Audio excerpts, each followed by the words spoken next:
one other thing. Do we have anything else to touch on with McCready Rocket?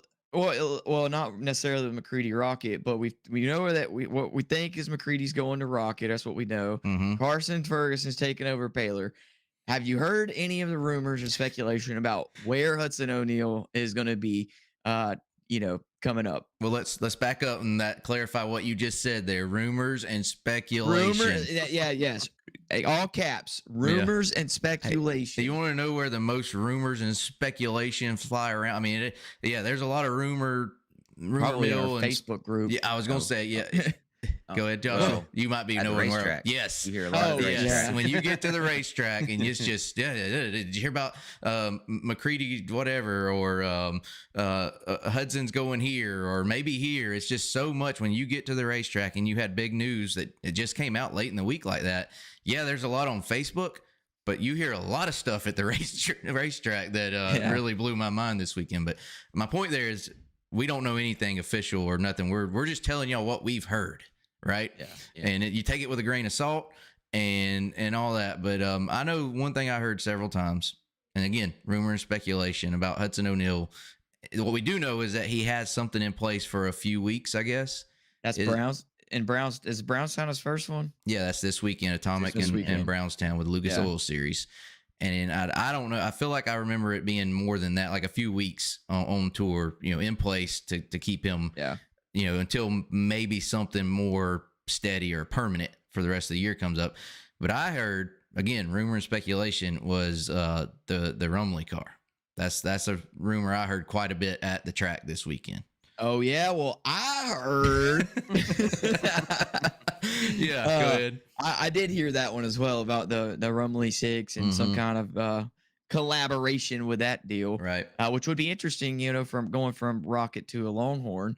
Yeah, basically the Rocket House car to what is essentially not the Longhorn house car, but is it not basically near? Yeah. An R&D car of Longhorn. Mm-hmm. I heard something to do with maybe a Masters built ride, which wouldn't be far stretched considering he's rode that kind of ride before. Mm-hmm. Yeah, he was just in the Masters built house car or the start. What was that? 2 years ago before. What, Josh? What do you remember? You're the insider here. Before he first went to Double Down. It was before he went to Double Down, right? He was in the Masters built house car. Who did he win the Show Me? Who did he win the Show Me with? And I was there. Was that Joshua? You should know this then. Man, I don't know. It's all a blur.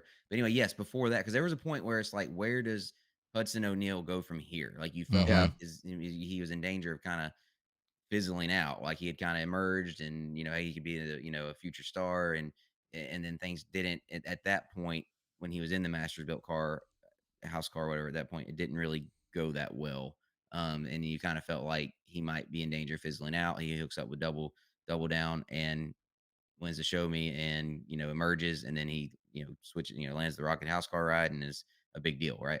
Mm-hmm.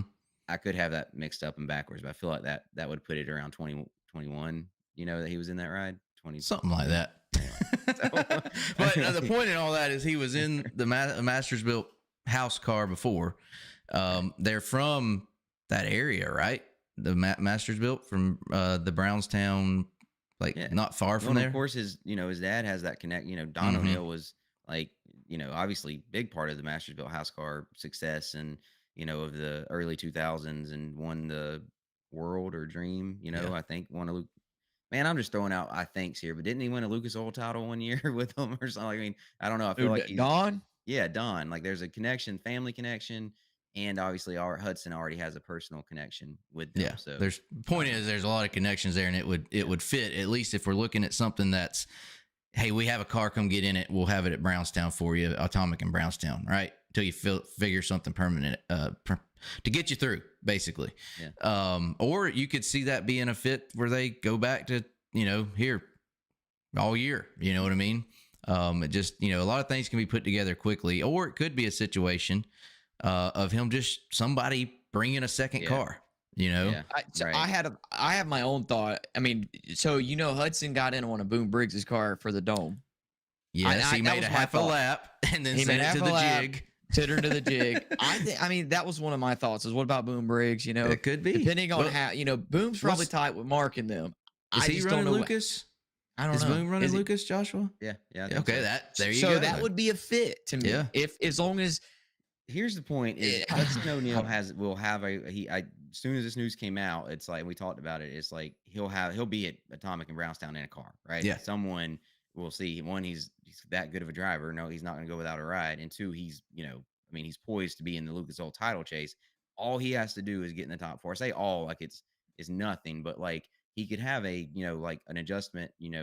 What do you want to call it? Like an acclimation period here where they struggle a little bit and still be in the contention for the top 4, which very much has them in contention as long as they're firing on all cylinders by midseason. By the last 7 races 4, too, yeah. And then they're really on top of it by the last 7 races. He could win the championship, and someone will see I could help him do that, right? Some car owner or sponsor or somebody. And that same thing applies to McCready and the Rocket One team of get things figured out. We just got to get in that top 4. And then be clicking on all 8. Assuming it's all based on driver's points, right? Yeah, there you go. Back to the whole conversation. Back to that. One thing that I think is funny that I wanted to mention is Joshua was a big proponent of shooting Hudson a text Thursday night, seeing if he. Oh my God! Joshua was like, "Hey, I'm gonna get with Hudson O'Neal, see if he wants to drive our backup car at Talladega." Good thing we didn't. I'm glad we did it. Spoiler alert if you're waiting to see the Hunt the Front video on the main channel there, but we ended up having to get the backup car at Talladega. But there was a point in time where we were on the verge of it could have gone either way of trying to get in contact with O'Neal about if he wanted to drive a Longhorn at Talladega this past Saturday night. Glad we didn't pull the trigger on that one. Yeah. Hey, really quick, Adam Peterson with a $9.99 super chat. Someone take this. You get Joseph a Happy Meal this week. Keep digging, boys. Cheers. Thank you for the $9.99. And Joseph, he'll find something to eat. I can assure you. Joseph doesn't even show up, and he gets his lunch taken care of. Yeah. Thank you, Adam. Yeah, thank you, Adam. Appreciate that. But I did want to mention that we are going to keep our racing. When we talk about the Hunt the Front race team, Joseph, Jesse, or every once in a blue moon, me racing, or if where freezes over, Joshua racing. We will talk about that. Crown Vic race at Five Flags, big race at Five Flags this weekend. Yeah. We could be a part of it with the Crown Vic. We'll get into that, but our own racing, we're going to say for the HTF Nation podcast that we do on Patreon, and we do that midweek. And Joseph will be with us, and we'll just talk about everything that is specific to us. Like, for example, this past weekend, Talladega, and a little bit of a struggle. I don't even think it was a little bit, a lot of bit of struggle we had there. And then also, kind of some personal life stuff here and there. And then also what's coming up next. So if you want to hear us talk about our racing, we're going to keep that over on Patreon, patreon.com/huntthefront. And that's the HTF Nation podcast that we have been doing for, I don't know, like we said, we couldn't go at least 3 years, maybe probably 3.5 years. I think 2020 was when we started doing that.